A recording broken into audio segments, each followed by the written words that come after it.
We now continue our Connect to Congress initiative with U.S. Congressman Darin LaHood of Illinois' 18th District.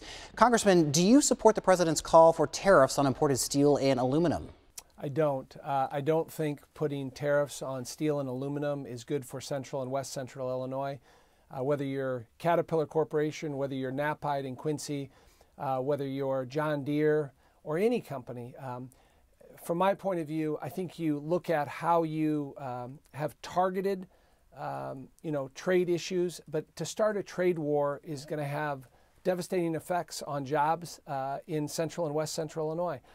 Think about this: when you start a trade war, say on aluminum and trade, what if they then put a tariff on our corn and our soybeans and our ethanol? And so I think this is dangerous territory that the president's going down. I don't agree with it. I don't agree with him pulling out of NAFTA.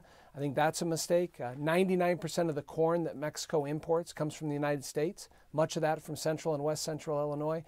When I think about tariffs, I think about a tax. That's a tax on consumers. That's a tax on people in our area. And so this is an area that I disagree with the president on. It will hurt jobs. It'll hurt economic activity in our area.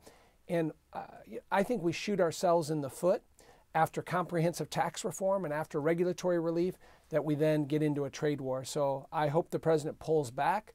I hope he focuses more on negotiation, but also on targeted trade policy and not on kind of broad sweeping trade tariffs. I don't think it's good for the country.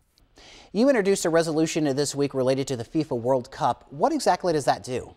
Well, we're trying to get the World Cup to come to the United States. That will be announced June 1st. And so we put forth a resolution. I'm part of the U.S. Congressional Soccer Caucus. In my district, I have 9 colleges and universities that have men's and women's soccer.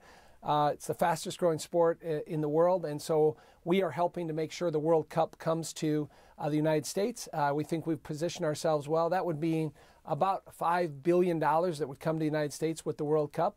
So was happy to introduce that in a bipartisan way, 2 Democrats and 2 Republicans. Congressman, I'd also like to know how far we are away from a new farm bill. The Farm Bill is going to be vitally important. Every 5 years, we negotiate the Farm Bill, making sure that we protect crop insurance.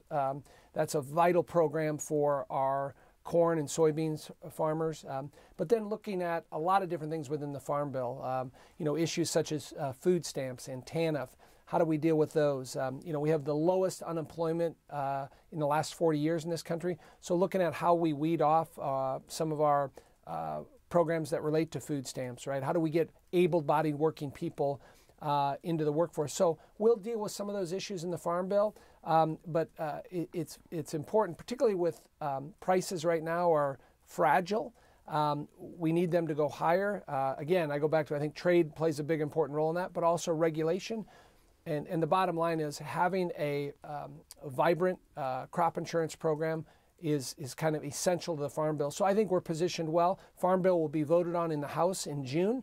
And we've been working to make sure that we get it right and educating our colleagues, because there's many members of Congress across the country that don't understand what crop insurance is or how regulation affects our ag economy.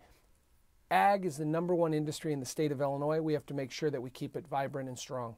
North and South Korea seem to be getting along a lot better these days. How much can we trust this relationship?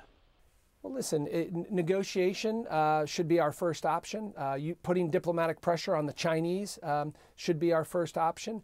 So it appears that they're setting the framework to have those negotiations. That's good for all of us.